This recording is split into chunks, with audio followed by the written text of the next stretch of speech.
Leader of the Opposition. Mr Speaker, my question is to the Prime Minister.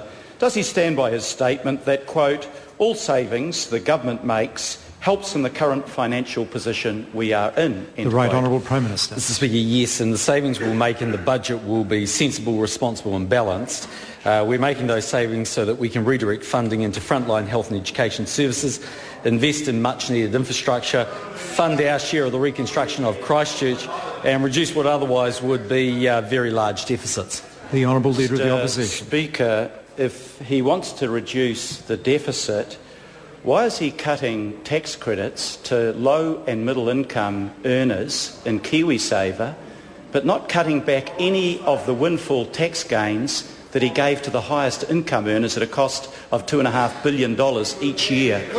The Right Honourable Prime Minister. Mr Speaker, because this government introduced a balanced package of tax cuts which were fiscally neutral. Actually, they were fiscally in surplus. They gave the Crown about $1 billion by 2013-14.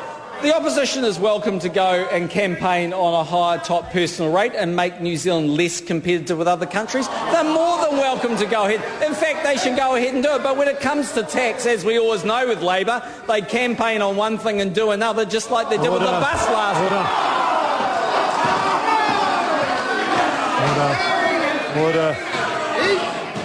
Order.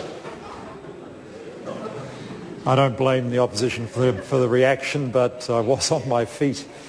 The answer was fine till that last bit. The last bit, though, was not acceptable. The Honourable Leader of the Opposition. Supplementary question, Mr Speaker.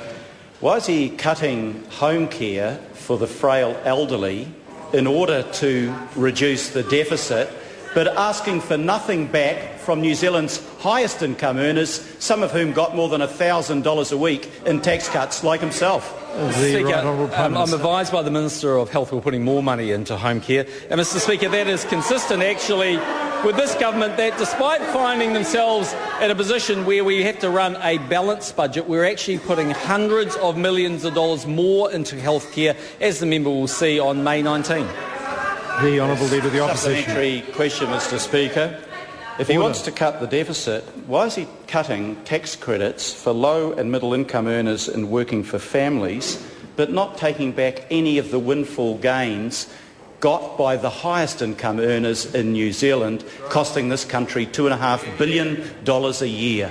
The Right Honourable Prime Minister. Because we ran a balanced program where, in fact, we, as a result of our tax changes, in fact, delivered a position where there was more money coming to the Crown. But as I said earlier, if the member wants to go and campaign on raising the top personal rate, he should go and do it. We'll see him on November 26th. The Honourable Leader of the Opposition. Supplementary question, Mr Speaker.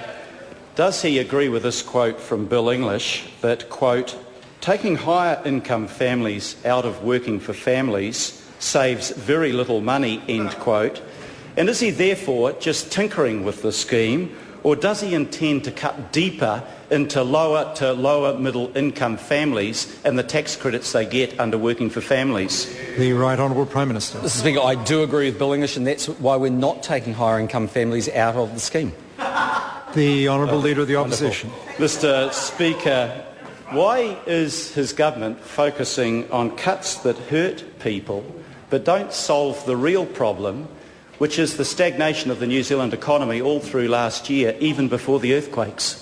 The Right Honourable Prime Minister. Mr Speaker, I'll tell the member what hurts people. That is when you are in government for 9 years and real wages don't go ahead. When you run inflation rates that are so high that New Zealanders pay an enormous amount for their interest rates.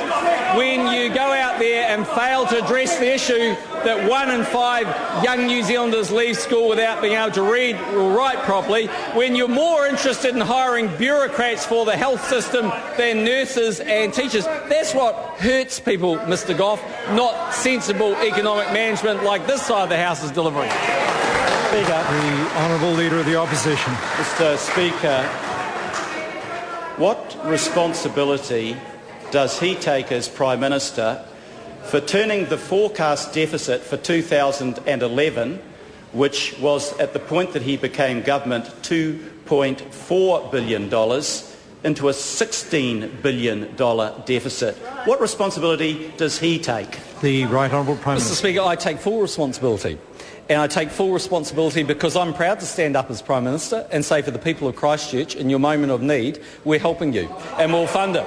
And if the member wants to campaign on getting rid of the money for Christchurch, go ahead. I'll see you. But I'll bet you Brendan Burns and Leanne Dalziel and the other members, Clayton Cosgrove, won't be saying that in Christchurch. And Mr. Speaker, I'm proud to take responsibility for keeping programs that have helped New Zealand in difficult times. And I'm proud to be the Prime Minister that takes responsibility for the fact that unemployment capped at 7% in this country, not 11%, Mr. Speaker. I'm proud to take responsibility for that, and if the member doesn't like it, that's probably why he'll never be Prime Minister.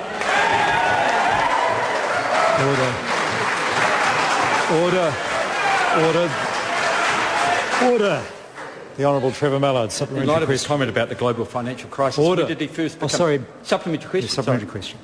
In light of his comment about the global financial crisis, when did he first become aware of it? The Right Honourable Prime Minister. Mr. Speaker, well, I think we all started seeing the global financial crisis in the early part of 2008. We were very surprised, actually, that the Labor government didn't respond, but we all know that all they know how to do is spend. And frankly, I'm not surprised he's asking a question because his leader's not going that well today. The Honourable Trevor Mallard, supplementary question. Did the collapse... Order, I want to hear the question. Mr. Speaker, did the collapse of Lehman Brothers and the collapse and takeover of Merrill Lynch by the Bank of America, with which he was quite familiar, predate his commitment to the KiwiSaver tax credits? The Right Honourable Prime Minister. Well, Mr. Speaker, firstly, I wasn't aware of the takeover by B of A of Merrill Lynch. That happened long after I left the company. Mr. Speaker, I think we could all see that the global financial crisis was looming. It was deeper than we all thought. And in fact, I remember in 2009 being a member of this House when hearing those from the opposition saying the government should be doing more, spending more, indebting New Zealand more. In fact, we took a very responsible view, indeed, and I'm proud to take responsibility for that. Point of order, the Honourable Trevor Mr. Mallard. Speaker, in light of the Prime Minister's comment that he was not aware of the timing of the collapse of Merrill Lynch, I seek leave of the House to table... Order, before I go any further, the member... the member doesn't need to... Order! The member didn't need to sit down. I do apologise for that. But I just want to know what the document he's seeking leave to without Speaker, comment. it's the New York Times, a clipping from there... Order. Of the September the 15th, 2008. Leavers sought to table an article from New York Times of September 2008. Is there any objection? There is objection. Supplementary question. The Honourable Trevor Mallard, supplementary question. Didn't know. Sure he didn't know. Order. Honourable Trevor Supplementary Mallard. question. Does he accept that someone whose wealth increased by $100,000 a week on average through last year, and who got $1,000 a week tax cut, is more able to save than someone on the median wage with 2 children? The Right Honourable Prime Minister. Speaker, I don't know such a person. Look in the mirror. Order. Question number 3, Hilary Calvert.